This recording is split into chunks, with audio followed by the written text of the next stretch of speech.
দাফনের ৯ মাস পর কবর থেকে হঠাৎ বাড়িতে ফিরেছেন নারী। গুজব ঘিরে চাঞ্চল্য গাইবান্ধায়।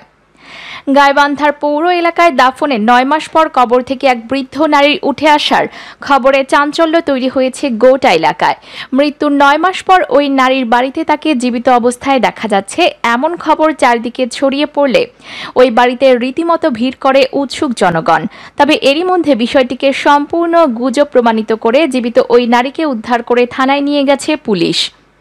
বুধবার দুপুরে গাইবান্ধা পৌর এলাকার ডেভিড কোম্পানি পাড়ার আব্দুর রশিদ ওরফে গেদার বাড়িতে এসব ঘটনা ঘটে। স্থানীয়রা জানান, ডেভিড কোম্পানি পাড়ার মৃত বাহার শেখের স্ত্রী বাসরুন বেওয়া গত ৯ মাস আগে মারা যান। পরে স্টেশন জামে মসজিদ জানাজা নামাজ শেষে তাকে পৌর কবরস্থানে দাফন করা হয়। কিন্তু বুধবার সকালে আব্দুর রশিদের বাসায় তার মায়ের মতো দেখতে ওই বৃদ্ধাকে দেখে হইচই পড়ে যায়। মুহূর্তে ঘটনাটি জানাজানি হলে আশেপাশের লোকজন তাকে এক নজরে দেখে বাড়িতে ভিড় জমায়। পরে পুলিশকে খবর দিলে পুলিশ এসে ওই নারীকে থানায় নিয়ে যায়।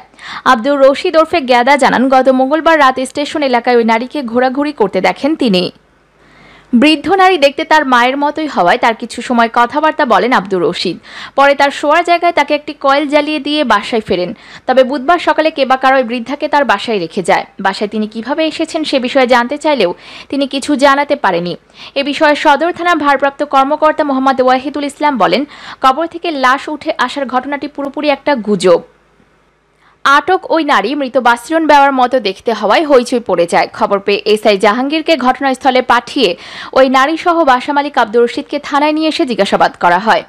ওসি জানান, জিজ্ঞাসাবাদে ৭৫ বছর বয়সের ওই নারী নিজের নাম পদ্মরানী, বাবার নাম বাচা চন্দ্র এবং বাড়ি খুলনার আশাশুনি থানার মৎস্য কালীবাড়ি বলে জানিয়েছেন।